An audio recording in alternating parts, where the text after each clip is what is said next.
Olá, boa tarde. Meu nome é Raquel e eu vou ler um capítulo desse livro, Presos que Menstruam. O capítulo se chama Leite, Fraldas e Potes de Açúcar. Despejou o leite devagarinho no copo de café, curtindo cada gota que caía com aquela satisfação que as pessoas sentem quando veem o mar pela primeira vez. Conhecem o amor de suas vidas ou descobrem que se curaram de uma doença grave. Depois de quase 6 anos, era a primeira vez que Safira podia fazer o café da manhã dos 2 filhos. Um de seus desejos imediatos na sua primeira saída do presídio no regime semiaberto. Colocou os copos na mesa, sorridente. Um dos meninos olhou aquilo com estranheza. Mas você não sabe, mãe, que a gente não toma café? Só Toddy? A frase caiu sobre ela com o peso dos anos perdidos. Em 7 anos de prisão, chegara a ficar 3 sem vê-los. Perdeu o primeiro dia de aula, a primeira vez que andaram de bicicleta. O mais velho, de 13, até tem uma namorada. Eu não conheço os meus filhos. Eu sou assim. Eles sabem que eu sou a mãe deles, mas praticamente sou uma desconhecida. Além de eu ter que me adaptar às coisas que eu perdi todo esse período que estive presa, eu tenho que aprender a conhecer os meus filhos. Entre tantas imagens fortes de tortura, privação e dias na solitária, é essa a cena com a qual Safira resolve começar a sua história. Enquanto fala, os olhos grandes e espertos me fitam com a firmeza e sem vergonha alguma, apesar de ser o nosso primeiro encontro. Ela não estava constrangida, não precisava se acostumar comigo como as outras. Era simplesmente confortável em ser e se deixar ver. Mesmo assim, as mãos ficam sobre a mesa, imóveis, a postura ereta, as palavras escolhidas cuidadosamente. Tudo transmite uma mensagem de absoluto respeito, como se eu fosse mais uma das guardas a quem ela deve se sujeitar todos os dias. A voz baixa vai ficando mais empolgada conforme o relato segue, mas continua se referindo a mim sempre como senhora. Seu corpo internalizou a obediência, os olhos não. E eles me olham fundo, insolentes, me encarando, me despindo, como se ela tivesse certeza de que se submetia por vontade própria e não porque era de alguma maneira inferior. Eu também devia ter crimes pessoais dos quais me arrependia e ela podia ver nos meus olhos que éramos iguais. Fazia com que eu visse isso também. Talvez o olhar fosse uma das razões para que ela ganhasse o apelido. Quando se apresentou a mim, disse que logo devia chamá-la de Safira. Disse logo que devia chamá-la de Safira, seu nome de presa. Perguntei o porquê. Porque eu sou sincera, transparente como uma safira. Já nesse primeiro contato, eu tive certeza de que não havia um apelido que lhe caísse melhor do que aquele. Era dura como uma safira também. Assim que foi privada da liberdade, como ela gosta de dizer, se impôs no presídio. Brigou a punhos livres, se envolveu com facções criminosas, liderou pequenas rebeliões. Não poderia ser muito diferente. Durante toda a sua vida, Safira sempre teve uma personalidade dura, incansável e até mesmo um espírito de liderança meio destrutivo. Nasceu em uma favela de Guarulhos, na Grande São Paulo, e quando ainda era muito pequena, ela, a mãe e a irmã foram abandonadas pelo pai. A mãe se casou de novo com um homem de origem simples e teve mais 4 filhos. Safira conheceu o pai biológico aos 13. A relação foi fria e um novo encontro só ocorreu quase um ano mais tarde, aos 14, mesma idade com que conheceu Josiel, o pai de seus filhos. Josiel era a segurança do primeiro supermercado em que Safira conseguiu um trabalho formal. Na época em que era permitido obter o registro profissional aos 14 anos. Não é difícil imaginar por que aquele homem, 13 anos mais velho, se interessou pela garota. A pobreza não fazia pouco da beleza de Safira, que tinha olhos sedutores e a boca carnuda. O corpo era feito desde muito cedo. A pobreza fez com que a cabeça amadurecesse tão logo as curvas tomaram forma. Começou a trabalhar desde quando pôde, ajudando nas tarefas de casa, inicialmente e depois pequenos trabalhos formais, até atingir a idade correta para tirar a carteira de trabalho.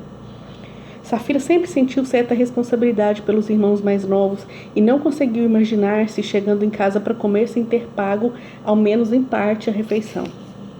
A mãe e o padrasto não conheciam o esforço como mérito, mas como uma responsabilidade natural dos seres humanos. Essa história de gastar a vida na escola era uma frescura, a qual nenhum deles podia se dar ao luxo. Safira internalizou aquela visão.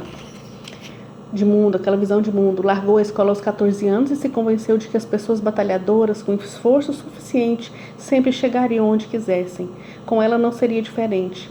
Apanhava e sofria humilhações da mãe e do padrasto, que eram pessoas massacradas pelo peso de suas vidas. Guardava essa desavença em uma caixinha a qual dava pouca importância e pegava pó no canto da sua memória. No tempo em que sobrava entre as surras, o trabalho e os serviços domésticos, sonhava com amores e carinhos. Era o tipo de garota que passava as tardes de domingo lavando a louça ao som de fitas gravadas em casa com músicas românticas que tocavam no rádio. Quando Josiel apareceu, Safira quase sentiu que não precisava mais do pai. Aquele homem mais velho tinha a maturidade necessária para cuidar dela e a tratava com tanto carinho e cortesia quanto nos seus sonhos à beira da pia. Além do mais, se derretia diante da sua juventude e vitalidade, e secretamente ela sabia que ele não acreditava que podia conquistar algo melhor. Caiu nos braços dele como os cãezinhos de rua se atiram nos braços de qualquer um que se dispõe a levá-los para casa.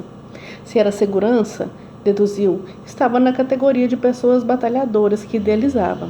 Se lhe dava atenção e carinho, concluiu, é porque não era violento como o padrasto. Se estava ao seu lado, é porque nunca abandonaria, como nas letras dos pagodes dos anos 1990. Entregou-se a ele. Quando a mãe soube do ocorrido, se deu conta de que Safira poderia deixar de ser uma fonte de renda para casa para se tornar um dispêndio. Visualizou a casa com o marido agressivo, as 4 crianças e 2 adolescentes, dividindo o espaço apertado e pouca comida, e um bebê chorando pelos cantos, fazendo cocô e bagunça. Era uma migrante nordestina que nunca havia dado muito certo na cidade grande, nem conseguido absorver uma mentalidade que não fosse a do lugarejo em que crescera. Dedicava às mulheres que dormiam com homens antes de se casar ainda menos respeito que às dondocas que tratavam cachorros como crianças. Enlouqueceu com a ideia de Safira, tão pouco instruída, se aventurar na cama de um homem mais velho. Chamou-a para uma conversa séria. Vai ter que ir morar com ele. Safira resistiu. Disse que difícil saber de onde veio tal noção, mas a menina entendia que era jovem demais para o casamento e mais ainda para a maternidade. Mas mãe, eu não quero isso para minha vida. Mas não houve argumentos que persuadissem a mulher. Estava convencida de que Safira deveria juntar os trapos com o sujeito em nome dos bons costumes e da economia doméstica. Ao cabo de alguns dias, a própria Safira se convenceu de que a decisão era acertada. Afinal, com Josiel, ao menos se livraria dos abusos da casa da mãe. A realidade violentou suas expectativas e sua inocência.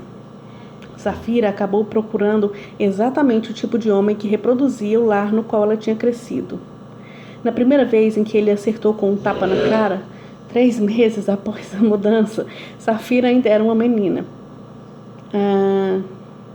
Como menina, perdoou e como mulher, insistiu na relação. Revelou as traições, as bebedeiras, as pancadas, relevou as traições, as bebedeiras, as pancadas, os sumiços, as humilhações. Refugiava-se na infância para reconstruir o conto de fadas e apoiava-se na força de mulher para resistir à violência. Ia e vinha entre os 2 lados de si mesma.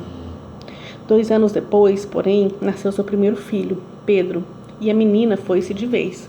A postura de Safira diante da vida e da relação mudou. Deu fim às ilusões, voltou para a escola e quase chegou a concluir o ensino médio. De repente, como nessas iluminações de santo, se deu conta de que estava reproduzindo os passos da mãe. A rotina violenta e desrespeitosa a que sujeitava seu menino não era melhor do que a mãe havia lidado com o padrasto. Eu vou embora. Não quero mais que meu filho seja criado da mesma forma que eu, disse para si mesma. Buscou refúgio na casa do pai, sobre quem ainda guardava alguma fantasia. O pai havia se casado novamente com uma mulher que não tolerava bem as lembranças do passado do marido. Safira era uma incômoda memória viva. Durante quase um ano, a relação entre as duas foi se desgastando, as discussões se intensificando. Quando teve que escolher, como havia feito antes, o pai optou pela própria felicidade e expulsou filho e neto de casa.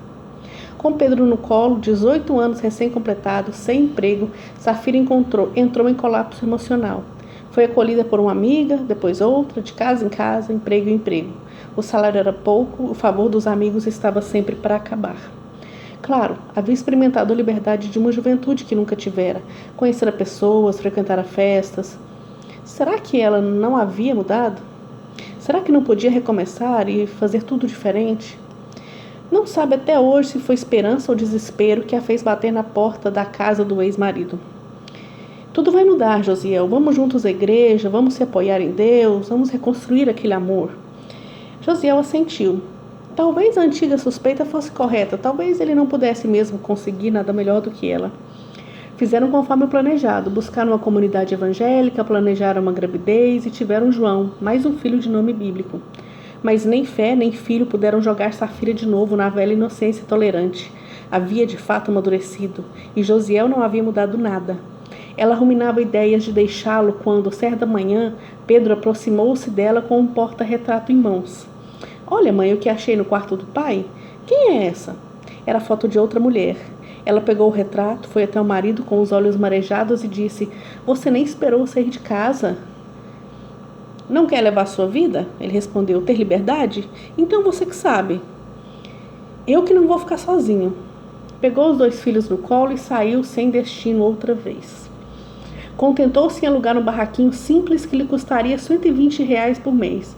Difícil, mas possível pagar o preço com os 300 que tirava no supermercado. Buscou a mãe, pedindo que olhasse as crianças para que ela fosse trabalhar. A mãe, cansada de ter criado tanta criança para uma vida, sugeriu que ela procurasse a irmã. Safira nunca esqueceu. A irmã cobrou R$100 mensais para tomar conta do pequeno, enquanto teve que confiar o mais velho aos cuidados de Josiel. Safira passou a levantar todos os dias às 5 da manhã para empacotar as sacolas de compra da classe média. Embrulhava todos os dias coisas que tinha desejo de comer, biscoitos que adoraria levar para os filhos. Tentava não pensar muito na água na boca ou no aperto no estômago e lembrava que os batalhadores sempre alcançavam alguma coisa, nem que fosse um pacote de bolachas recheadas. 15 dias depois dessa rotina, ela chegou em casa cansada e com fome e foi abrir os armários para cozinhar algo. Estavam vazios. As fraldas haviam acabado. O leite também. Ela ia buscar seu bebê em minutos na casa da irmã. Imaginou o choro de fome dele. Ficou nervosa, começou a tremer. Precisava de um copo de água com açúcar. Abriu os armários com ansiedade, derrubando as coisas pela cozinha no caminho. Tirou a tampa do pote de açúcar só para conferir que também estava vazio. Lembrou que dirigia muito bem, dirigia feito homem, como os caras da favela gostavam de dizer. Pensou nas propostas que recebera durante a vida toda. A qualidade era muito visada pelos assaltantes, seus vizinhos que a convidavam para fazer fugas de assalto. Nascera e crescera na favela e nunca tinha feito nada de errado. Conhecia, sabia, mas nunca tinha feito. E aonde a honestidade a havia levado? Sentia raiva, um embrulho no estômago e um frio na espinha. Saiu de casa decidida. Passou no barraco de Valdemar antes de buscar o filho. Quando manifestou suas intenções, outro rapaz que estava presente protestou. Não, ela não. E se voltou para Safira em um apelo. Você não precisa disso. Você sempre batalhou desde novinha, desde criança. Ao que ela respondeu. Se eu não tenho nem o que comer dentro da minha casa? Nenhum amigo pôde retrucar esse argumento. Assim, era a vida nas favelas de São Paulo, pensou. Era assim para ele e era assim para ela. Deu uma arma para Safira. Ela respirou fundo, pensou no leite e foi assaltar.